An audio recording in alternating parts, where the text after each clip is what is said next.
नमस्कार मित्रों, स्वागत है आप सभी का आपके अपने YouTube चैनल संस्कृत शिक्षा पर। मित्रों, हम लोग संस्कृत साहित्य पढ़ रहे हैं, तो इसमें हम लोग ब्राह्मण ग्रंथ पढ़ रहे हैं।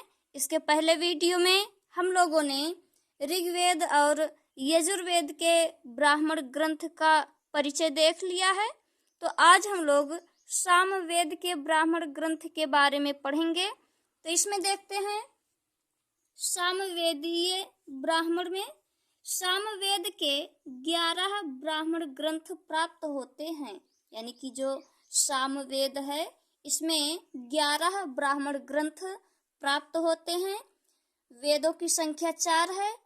उन चारों वेदों में सामवेद में ही सबसे अधिक ब्राह्मण ग्रंथ है।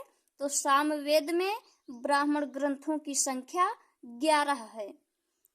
इसमें तांड्य शाखा का पंचविंश ब्राह्मण मुख्य है। यानी कि ये जो सामवेद है इसमें सामवेद में तांड्य शाखा का पंचविंश ब्राह्मण मुख्य है।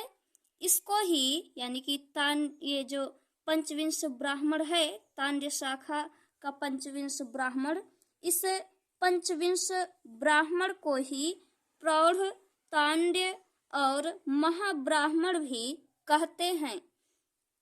यानी कि पंचविंश ब्राह्मण के 3 नाम हैं, प्रौढ़, तांड्य या महाब्राह्मण, ये 3 नाम है इसके।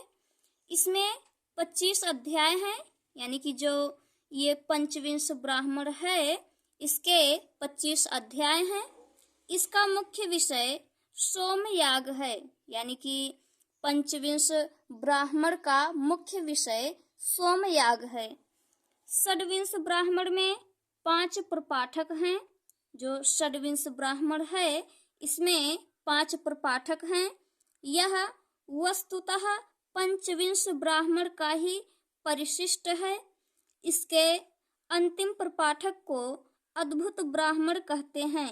यानी कि ये जो षड्विंश ब्राह्मण है इसके अंतिम प्रपाठक को अद्भुत ब्राह्मण कहते हैं। इसमें उत्पातों यानी कि दंगा, जो सभी लोग दंगा करते हैं, इसकी शांति का विधान है इसमें। यानी कि ये जो षड्विंश ब्राह्मण ग्रंथ है इसमें उत्पातों की शांति का विधान है। उत्पात यानी कि दंगा जो करते हैं सब, जो कुछ लोग ऐसे होते हैं दंगा करते हैं, तो इन सब की शांति का विधान इसमें किया गया है। फिर आगे देखते हैं, छांदोग्य ब्राह्मण को मंत्र ब्राह्मण भी कहते हैं। छांदोग्य ब्राह्मण जो है इसको मंत्र ब्राह्मण भी कहते हैं।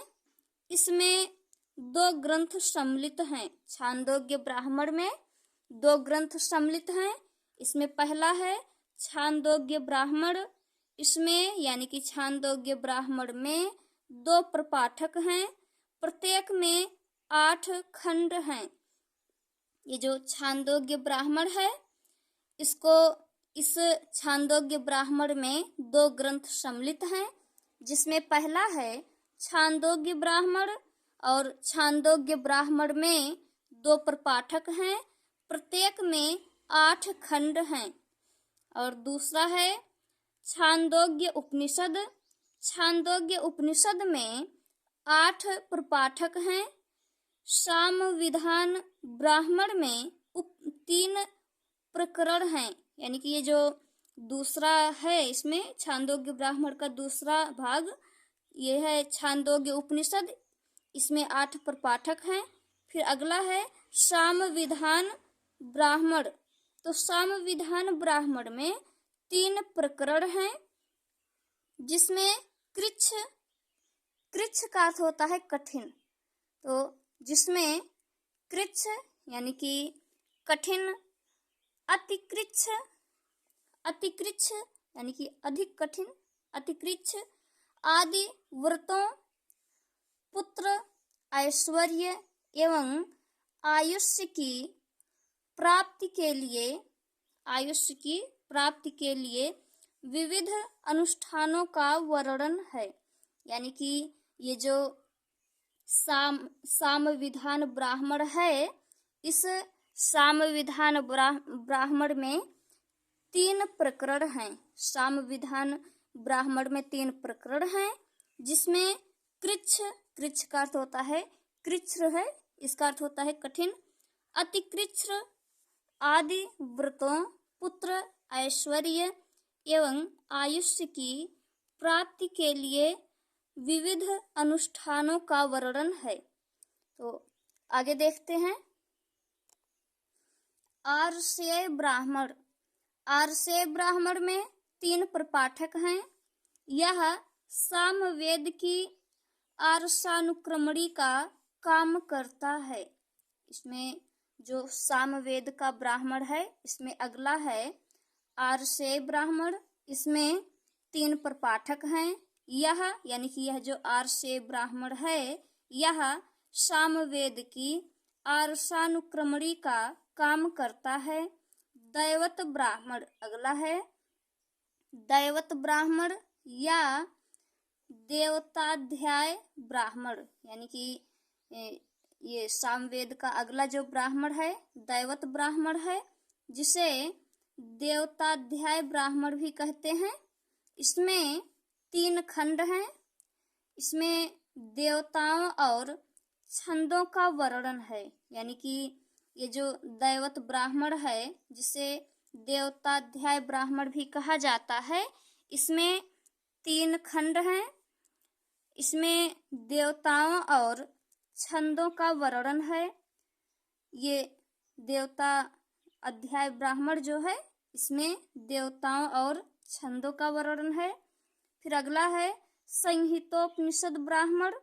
तो संहितोपनिषद ब्राह्मण में सामगान की पद्धति का विवेचन है।